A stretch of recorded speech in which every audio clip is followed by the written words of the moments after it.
A friend of mine 2 weeks ago, he was metal detecting behind Costco and found a Civil War pistol. George Washington lived here for 10 years. During the Civil War, this was the epicenter because it was right on the north-south border. Changed hands officially 72 times. Stonewall Jackson, his child was conceived in the top right window bedroom of that house.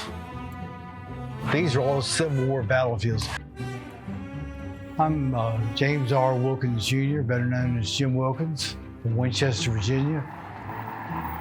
Believe it or not, in the last decade, they actually dug up a couple of the old water lines, and they were wooden, big wooden logs with a hole drilled through the middle of them. I've been a life member of the Rocky Mountain Foundation for a long time. My life member number is 399, and my son is also a life member. His number, I think, is 400.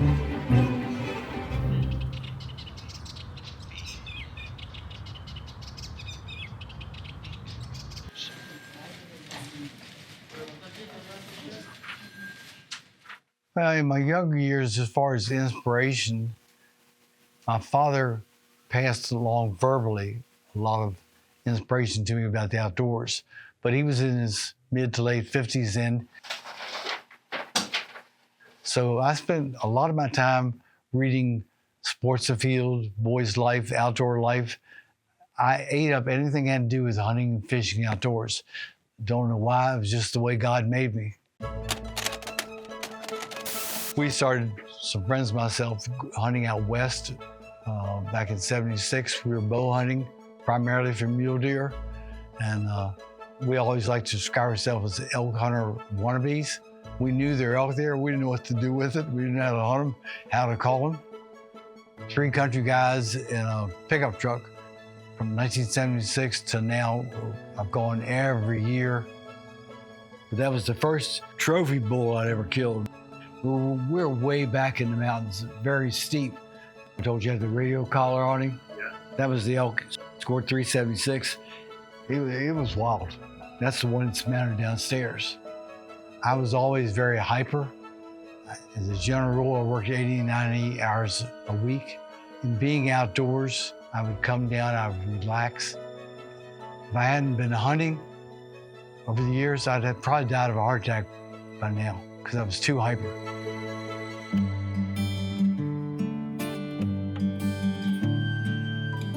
Mr. Munson, Charlie Decker, they started on a shoestring. They had a great idea.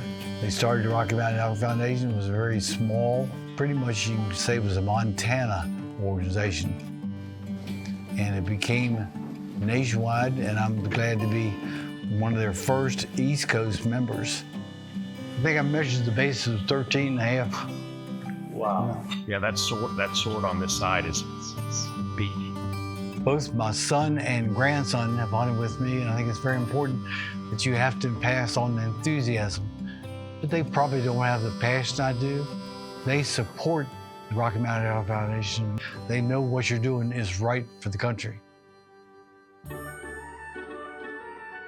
You know, it's kind of an interesting story with Mr. Wilkins. I knew of him, being a Virginia guy. Everybody knew Wilkinson's shoe store there in town, but never knew the story. And what was interesting is when I took over here as CEO, Mr. Wilkins called me out of the blue, really, and just wanted to introduce himself. I talked to Kyle about what could I do that would have some lasting impact on the Elk Foundation. He wanted to give more. He wanted to get involved. And I went back to him and I said, Mr. Wilkins, I think I have something that matches up with the type of donor you want to be. It makes the impact you want to make. That's where it all started.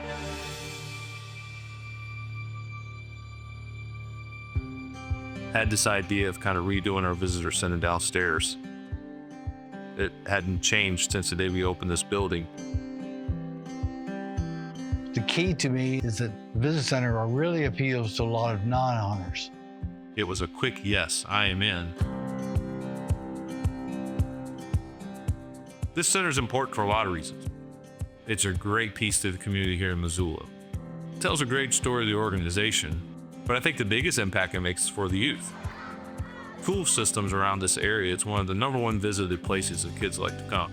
To produce this into something that is more friendly to everyone coming through, but really specific to the kids and create something more modernized and make it exciting for kids. Families, children who may have interest in outdoors aren't exposed to it. They're going to be a lot more educated about it, hopefully make the connection to what we all love is the outdoors. It's part of my legacy. I've hunted elk over the last 50 years. It's the type of hunting you like, right? Yeah, prefer. Now that I'm approaching age 80, I feel like I'm giving back so that my children, my grandchildren will have the opportunity to hunt. Looking forward to going back and seeing the new visitor center. It's important to us to leave something for the next generation.